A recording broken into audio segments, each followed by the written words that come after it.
دا ملګری تپوس کوي چې ما ته د دریو ځایونو نه دا خبر راغی چې د بند صندوق نه پیسې ګاډي وړې شوې او دا ملګری وایي چې ما سره خپله هم دا شوي دي چې 6,000 روپۍ رانه روکې شوې زما هغې کې څه بېغوري څه بېفکري نه وه خو زما شک دا دی چې دا کار پیریان کوي او که داسې حساب کتاب دی نو جواب دا دی چې زمونږ شیخ القرآن مولانا نور الهادی صاحب حق صاحب دامت برکاتهم هغه یو مجلس کې وفرمایل چې نن سبا هغه ناکار عاملین دي هغه خراب عمل والا عاملان دي ان هغه پیریان په دې خبرو باندې مکلف کوي چې تاسو موږ له پیسې راړئ ان هغه ولا بیا غلاګانې کوي نو دا خبره بعید از امکان نه ده خپل احتیاط په خپل پکار دی د خپل مال او جان حفاظت په خپل هم پکار دی ضروری نه ده چې هر پیردي غني دی دا کار کوي ولیکن د دې خبره امکان سناسه درجه کې موجود دی هغه د پاره هر یو مسلمان لپاره دی چې او یا پیری په 24 غنټو کې او یا پیری آیات الکرسی پوره کوي او 41 پیری سوره الفاتحه دی وای او هغه دی په دینیت باندې وای چې الله تعالی زمونږ د اهل عیال د هر غاړې حفاظت کی د حادثونه د بیمارونه د ناکاره امراضونه د انس او د جن د حسد د شرنا د ظلمنا دا ټول نیتونه پکې کی الله تعالی به ان شاء الله تعالی محفوظ ساتي دا ملګری تپوس کوي چې یو کس د سحر مز له جمعه تلاړ او الته کې امام په دویم رکعت باندې و نو د سنت اونکړې شو نو آیا د دې سنت قضا وکي او که نه وکي او که کوي کول وی نو څه ټایم وکي نو جواب دا دی چې کله صرف د سحر سنت پاتې شي نو د اغه قضا کول ضروری نه دي البته که څوک قضا کول غواړي انو بیا د طلوع فجر چې کله نور راوخیږي او نور فارغ شي نو د اغه نه پس کول پکار دي دا ملګری تپوس کوي چې کله یو امام په موس کې مثال په تور باندې د سورۃ البقره یا د بل یو سورۃ ابتدایي آیاتونه وایي او بیا دویم رکعت کې دغه سورۃ منځنی آیاتونه وایي یا آخرنی آیاتونه وایي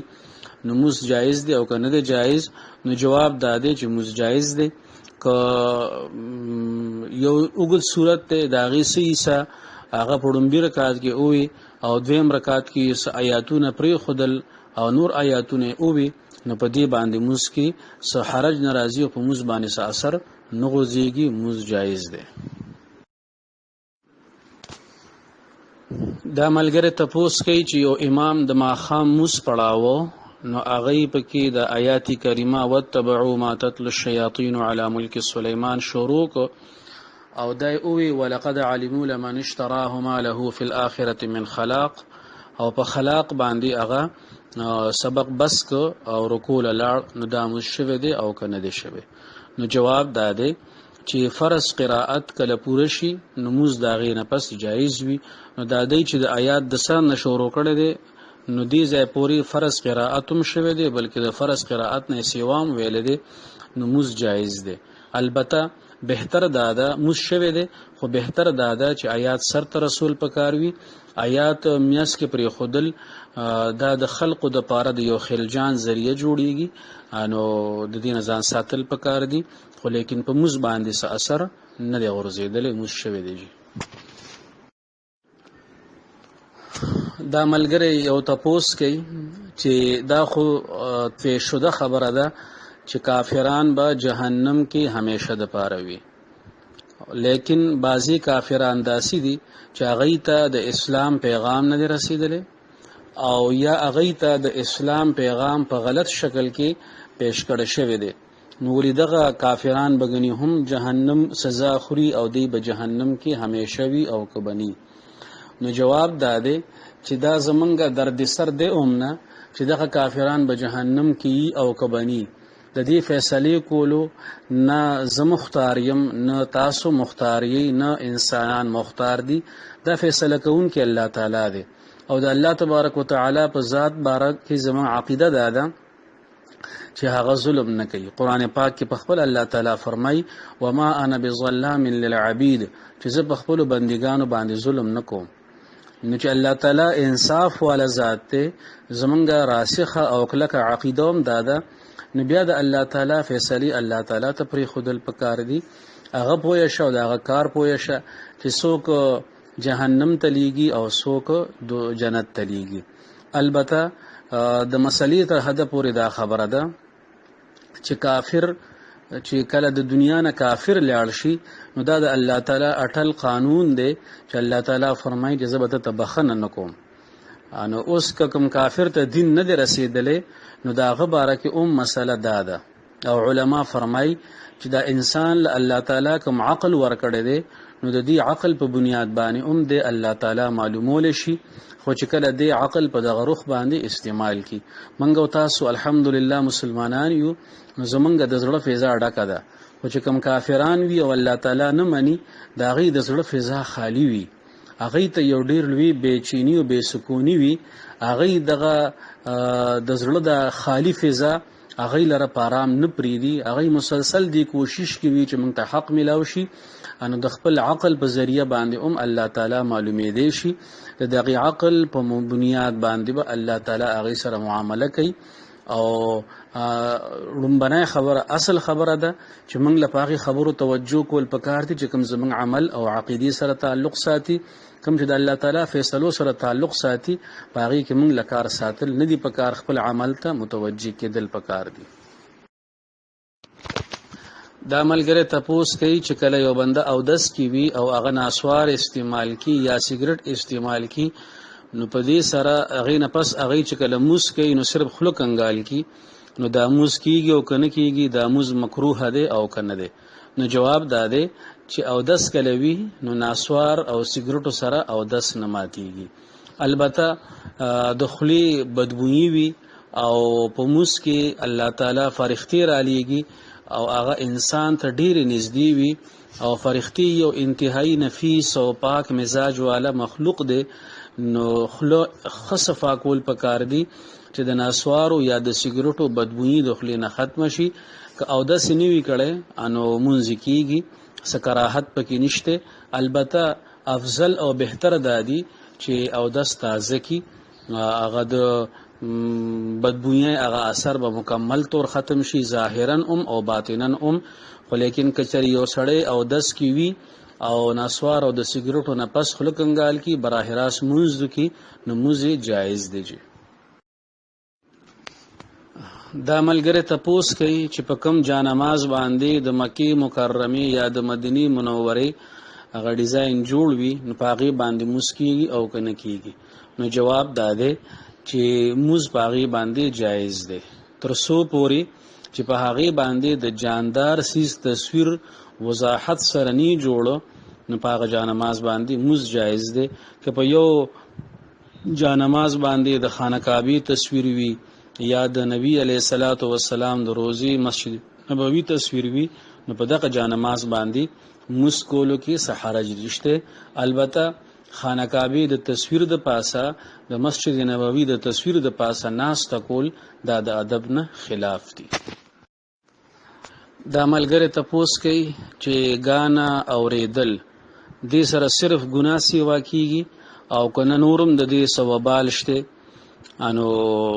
جواب داده چې دا بازي خبري عجیبه دي، صرف ګناه سیوا کېدل شته او کنه نورم سشته. نو مطلب دا چې دا ګناه سیوا کېدل غنیړو سکار نه دي. حالانکه نبی اکرم صلی الله علیه وسلم فرمای چې کله یو انسان ګناه کوي نو دغه ګناه اثر د پزړه باندې داسې لګي لکه چې په یو تور داغ ولګي. کله توبه واسي هغه ګناه پرېږدي ان بیا الله پاک هغه داغ ووینځي او کنه دې ګناه کوي بیا کوي یو داغ پزړه باندې لګي. نبی اکرم صلی الله علیه وسلم فرمایل چې اخره کې هغه زړه تک تور شي او بیا هغه کې د حق او د باطل د روا او د ناروا د جایز او د ناجایز تمیز ختم شي، بیا هغه په هر څه باندې ورزي. او بل حدیث کې نبی اکرم صلی الله علیه وسلم فرمای ان الغناء ينبت النفاق في القلب كما ينبت الماء الزرع. دا غانی بجانی اوریدل پزړه کې د منافقت والا صفات داسې زرغونی او داسې پیدا کوي لکه څنګه چې فصل ته اوبه اچي او هغه زرغونیږي. نو دا انتهایی درنه خبره ده. سپک ګڼل بالکل ندی پکار، یو ګناه سپک ندی ګڼل پکار. چې کله یو انسان ګناه ته ګناه نه وي او نو نبی اکرم صلی الله علیه وسلم دا غي عجیب مثال ورکړی دی. نبی علیہ الصلوۃ والسلام فرمای د مؤمن او د منافق مثال څه دی. مؤمن چې کله یو ګناه وکي ان هغه باندې دا سوي لکه دا غر چورله په سر باندې کېږي، دا هغه په زړه ساړوبي، دا هغه باندې بوجي، په هغه باندې وارختایي چې تر څو پورې هغه ګناه نه توبه نیو باسلی هغه لچین ناراضي. او منافق سړی چې ګناه وکي ان داسي لکه په پوزه باندې مچ کینی او هغه والوزي، پروانه ساتي د دې خبرو. نو دا خبره مناسب نه ده چې صرف ګناه سیوا کیږي، نور څه سیوا کیږي او کنه سیوا کیږي. نو د ګناه سیوا کېدل د ایمان د پاره خطرناک چیز دی. دا د شریعت چې کوم احکامات دي دا د ایمان د پاره د پولو حیثیت لري. چې کله بنده یو پوله ماتي بل پوله ماتي نو هغه ایمان په خطر کې پروزي. الله تعالی دې موږ او تاسو د ګناهونو نه بچ کی، او الله تعالی دې د ګناهونو هغه قباحت شناعت هغه زمونږ په زړه کې راسخ کی چې د ګناه نه موږ نفرت شروع کو او ګناه یو لوی شیز وګڼو چې دا غي نه خپل ځان وساتو. دا ملګری تاسو کوي چې دلته کې یو دو دکانداران دي، یو شیعه دی یو عام مسلمان دی. نو هغه شیعه رویه هم خدا داغه د چې کوم سامان خرڅي داغه معیار هم خده او داغه او طریقې کار ډیر خده، او دا بل مسلمان دکاندار چې دین داغه ریټونم ګران دي او که څورته واپس کین واپس کوي درله امنه. نو دی وی چې د مسلمان دکاندار په ځای باندې د شیعه نه سودا غستل د سره کاروبار کول د دې څه حکم دی؟ نو جواب داده چې په کار خدا د چې د شیعه کوم اخلاق چلی دغه اخلاق یو مسلمان اصل د مسلمان والا اخلاق دي. خدا رب بدقسمتای خبره ده چې مسلمان بعض اوقات بعضی خلق پاغي کې هغه دومره کمزور او اخلاق ولا راشي چې بیا مجبورن خلق د شیعه نه سودا هغه ته مجبور کیږي. نو انتظامی حال خدا ده که تاسو کوشش وکړئ چې داسې مناسب سړی وي نه غل دکان ترغیب ورکړي دکان دی کولاو کی نو داغه نه بیا سودا کوي. خو تر کومه پوري چې دغه سیستم نوي نو کچره دغه شیعه غالی شیعه نوي،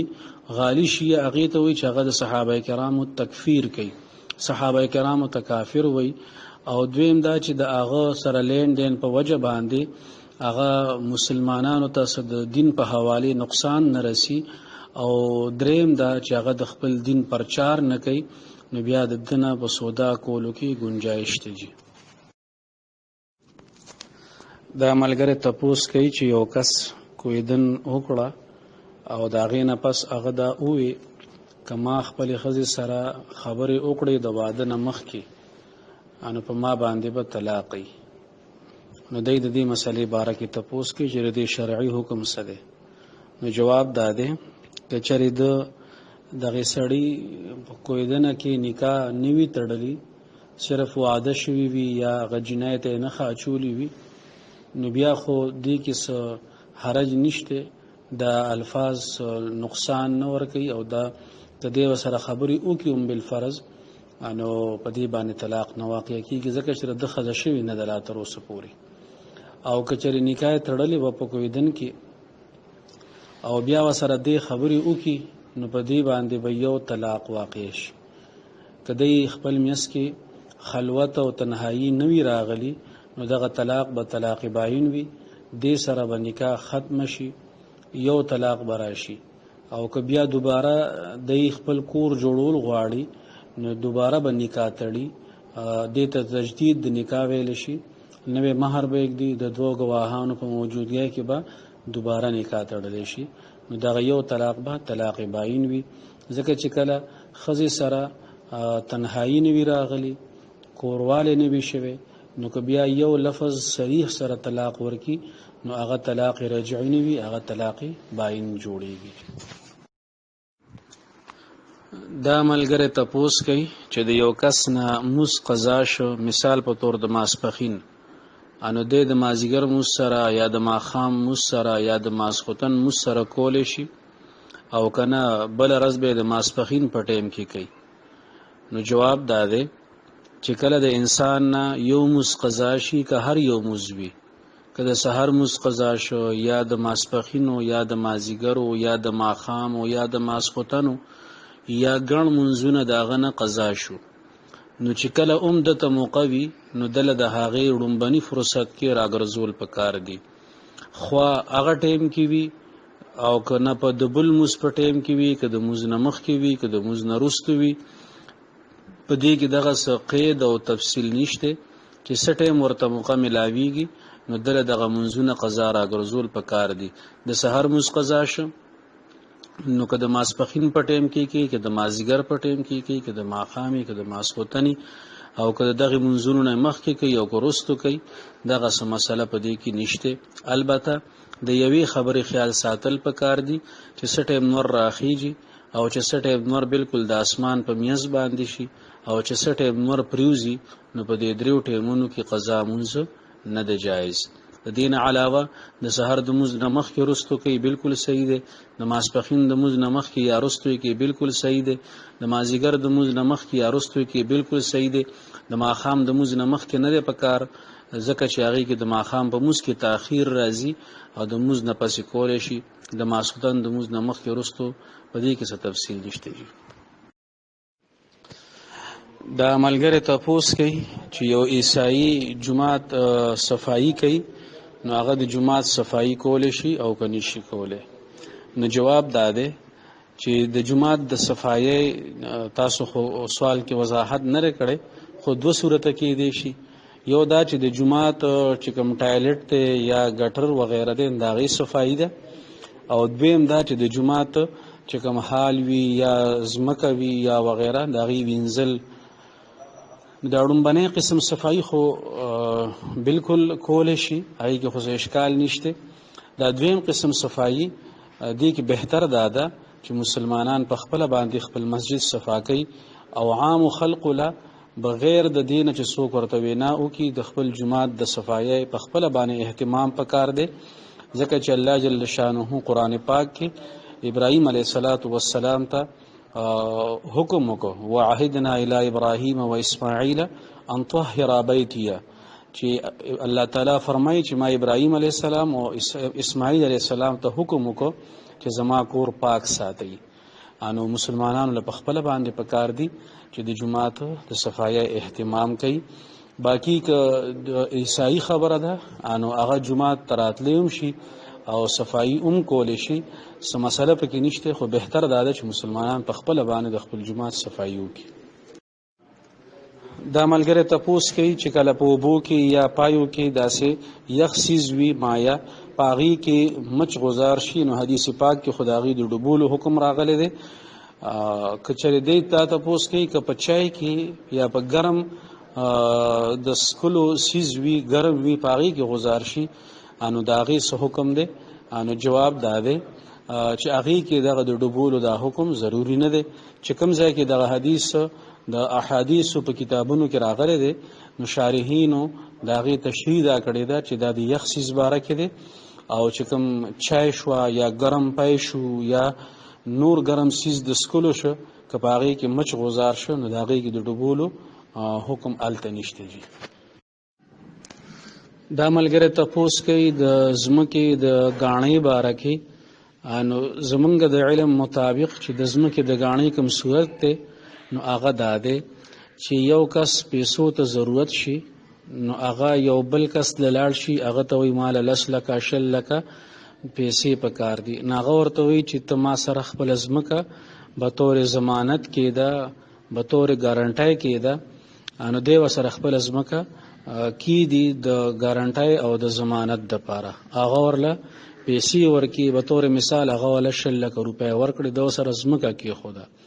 نو دې ځمکې ته موږ ګاڼه وایو. نو د دې ته په شریعت کې په عربی کې رهن ویل شي، په پښتو کې ورته عام طور منګه غاڼه وایو. نو د دې مسله دا ده چې د غزمکه دغه پیسو ورکون کی سره پرته ده، نو دا د ضمانت په تور باندې ده که هغه د کری او ریبی او د دین سره نفع حاصلې، اگر که هغه کې سې حصہ مالک لولي نه ورکي، نو دغه نفع په قرض باندې نفع شماريږي او دا سود په حکم کې راځي. نو داسې قسمه غاڼه او د هغه آمدن خړل، د هغه نه فائدہ اغستل شرعاً دا د سود په حکم کې دي او دا ناجایز دي. دا ملګری تاسو کوي چې د بیمې څه حکم دی، د دې وضاحت کوي. نو جواب دا دی چې بیمه یا انشورنس دا د علماء د متفقه د فتوی مطابق ناجایز او حرام دی، ځکه چې په دې انشورنس کې یا بیمه کې دوه معاملې چلیږي. د سود والا معامله خو پکې وي او هغه سود والا معامله داسي چې سړی پیسې جمع کوي قسطوار. مثال په تور باندې هغه 5 लाख روپۍ جمع کړي، دا 5 लाख روپۍ د هغه ته قرض دي. ان اوس چې د باندې کله حادثه راشي خدای مکه، نو بیا د هغه نه زیاتې پیسې علي هغه ولا زیاتې پیسې ورکي، نو دا په سود کې راځي. او کله نا کله دی کې د جواری والا پهلو شامل وي، او هغه داسې چې کله یو سړی پوره زندگی پیسې جمع کوي او هغه د حادثې باره کې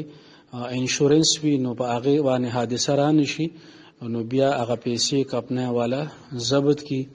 دلې نه ورکي، نو هغه شته پیسې بایلي. نو د سود والا پهلو په دې کې بلا شک او شوبه ده. نو په دې وجه باندې چې څنګه سود حرام دی، دغه شان دي د سود والا معاملې حرام دي، نو بیمه په دې وجه ناجایز ده. البته زمونږ د پاکستان چې کوم مشر مفتی صاحب دی، شیخ الاسلام مفتی محمد تقی عثماني دامت برکاتهم، هغه خپل چیرمنۍ کې د تکافل د انشورنس یو متبادل سیستم چې هغه ته تکافل ویل شي، نو هغه شروع کړی دی په قطر تکافل په نوم باندې. نو چې کوم ملګری خواهشمند وي هغه پاغي کې سپالیسه وغیرہ اغستې شي، داغي طریقې کار د شرعي اصول مطابق دی، نو هغه جایز دی او انشورنس دا ناجایز دی. دا ملګری تپوس کوي چې زمونږه په محله کې یو جماعت جوړېدون، یو کس وی چې کله جماعت سرته ورسی نو زه به چت قچوم، نو بیا په هغه چت واچو، بیا جماعت سره نور ځای وقف شو او هغه ځای تعمیر شو، نو د غزوړ جماعت د هغه دوباره تعمیر د پاره هغه زوړ تعمیر مونږ روانو. نو هغه کس چې کوم چت اچولو نه هغه خپل چت اوړو او هغه بل چاله ورکو. نو دی دا تپوس کوي چې دا طریقه جایز ده او کنه ده جایز. نو جواب دا دی کچری دغه کس دغه چت جماعت ته وقف کړی وي او جماعت له ورکو، نو بیا خدا وقف ته او بیا مالک د پاره د هغه غستل واپس جایز نه دي. او کنه وقف کړی نه وي بلکې اړه کې دانیت کړی وي چې تر څو پورې د جماعت کې استعماليږي، نو استعماليږي با، او چې کله د جماعت د استعمال نه فارغ شي نو بیا به زه واپس علم، نو بیا هغه د پاره واپس اغستل جایز دي. دا ملګری تپوس کوي چې یو کس د دکاندار نه سره زر واغستل او هغه ټیم باندې چې کوم ریټو، نو هغه ریټ باندې ردی معاملت وې شو او گاک ورته دا وی چې زه به تعالی دا پیسې در کوم په قسطونو کې، یا د قسطونو د پاراغي مقدار او وخت مقرر کو. هغه کې وخت تیر شو د خپل قسطونو ورکول، نو بیا ورته دکاندار وی چې ما سره به موجوده ریټ راګي، ځکه چې موجوده ریټ ډیر زیات دی. دوی دا تپوس کوي چې ریټ به کم یو لګي، دا موجوده ریټ به لګي او کنه هغه ریټ به لګي چې کم ریټ باندې دی معامله کړی ده. نو جواب دا دی چې کله یو دکاندار سره د یو سیز د خرڅېدو او د اغستو په وخت کې کم ریټ توی شو او هغه دا وضاحت وشو چې دا پیسې به قرضي زه په قسطونو کې در کوم، نو بیا به هغه ریټ معتبر وي چې کم ریټ باندې معامله شوې ده. نو په دې صورت کې چې دی کله سونه اغسته، نو چې هغه ټیم کوم ریټو د سونی ان هغه ریټ معتبر دی او د دکاندار دا خبره غلطه ده چې مال به د اوسنی ریټ مطابق پیسې راکړي. دا ملګری تپوس کوي چې یو کس سحر موز د لاړ شي او موز ولاړ وي او د سنت نی کړي یو رکعت شوی وي نو دې به څه طریقې کار کوي؟ نو جواب دا دی چې کله بنده سحر جمعه ته لاړ شي او سنت نی وی کړي او موز ولاړ وي یو رکعت شوی وي یا لا رکعتم نی شوی نو طریقه دا ده چې دته که یقین وي چې زبا سنت حکم او بیا امام یو ځای کې په موز کې لاندې کول شم یا په دویم رکعت کې یا په رکوع کې یا په سجده کې یا په اخرنۍ قاعده کې انو دې به سنت کوي او بیا به د هغې نه پس امام سره فرضو کې شاملېږي. دا ملګری تپوس کوي چې زمونږه امتحان روان دی او د امتحان په دوران کې د یو بل نه تپوس کول یا د یو بل نه په ساده او صفا الفاظو کې دا چې د یو بل نه نقل کول دا ګناه دی او کو ګناه نه دی. نو جواب دا دی چې کله منګه یو تعلیمی ادارې سره اٹیچمنٹ راشي یو تعلیمی ادارې سره بنده خپل تعلق پیدا کی الته داخلو کی او دا غي په فارمونو باندې کاغذ امتحان وی کاغذ داخلي وی پاغي باندې دستخط وکي نو د دې معنا دا ده چې دغه تمام اصول او ضوابط د پاغي باندې رضامند دي او د زکه په دې لاین کې روان دي. نو اوس که د هغه ضوابطو کې دا وی چې نقل به نه کوي او د دستخط کړي په دې باندې چې زبا نقل نکوم نو دا بیا دوکه راځي خیانت کې راځي او دوکه او خیانت دا ګناه دی. نو د امتحان په دوران کې نقل کول دا ګناه دی، د دې نه ځان ساتل پکار دي. دا ملګری تپوس کوي چې یو ماشوم سنت شوی نو اوس تقریبا یو کال نیم وشو خو لیکن هغه پرده لږه غوندې دوباره واپس راغلی ده. نو آیا دا په دې حال باندې موږ پریدو او که دوباره ورله سنت وکړو؟ نو جواب دا دی که چرې دغه پرده د وړو بولو د ځای دا چې کوم سر دی چې کوم کیپ ورته ویلی شي که دغه ټوله پټه کړي نو بیا خو دوباره سنت کول ضروری دي او که دغه نی پټه کړي نو بیا دوباره سنت کولو ته ضرورت نشته جی. دا ملګری تپوس کوي چې یو کس صحابه کرامو هغه دور چې کوم د کفر او هغه دور چې کوم د اسلامو دا غي یو بل سره موازنه کوي نو بیا دا غي د کفر هغه چې کوم دورو نو په هغه کې صحابو ته داسې د کفر نسبت کوي نو هغه الفاظ چې دي کوم ویل دي هغه خود دوهراول ضروری هم نه دي او مناسب هم نه دي اند دې څه حکم دی؟ نو جواب دا دی چې بازي ملګری هغه د علم د پوی د کمای د وجنا په دې باندې نه پويږي چې زمونږ د جبه نه وتل ټکه دا څومره زور نسی او دا څومره درون ټکه دی او بیا بالخصوص حضرات انبیاء کرام علیهم الصلوات والتسلیمات او حضرات صحابه کرام رضوان الله علیهم اجمعین او زمونږ نیکان اسلاف بزرگان کاغه ائمه اربعه دي کاغه محدثین دي کاغه فقها دي کاغه صوفیا حضرات دي کاغه مبلغین دي کاغه مجاهدین دي چې کوم خلقو د الله تعالی د دین د سربلندۍ د پاره د الله تعالی د رضا د پاره د دین خدمت کړي دي نو د هغې په شان کې الفاظ ډیر په سمجھ سره ډیر په سوچ او فکر سره استعمالول پکار دي. دا ملګری چې کوم خبره کوي نو ظاهره کې معلومیږي دا چې د نیت صحیح دی خو لیکن د الله تعالی قدرت بیانې چې الله تعالی د کوم خلقونه څنګه دین کار واغستو نو اگر چې د نیت او د دغه پس منظر کې چې کوم نیت موجود دی نو د دغه نیت په وجه باندې سخت حکم خو نشي لګي دی. البته الفاظ او چناو کې ډیر زیات احتیاط پکار دی. بعض اوقات د الفاظو هغه چناو هغه مناسب ونشي نو هغه صحیح خبره د فائدې په ځای باندې نقصان هغه پیدا کوي. نو په دې وجه باندې په دې باب کې انتهایی زیات احتیاط پکار دی.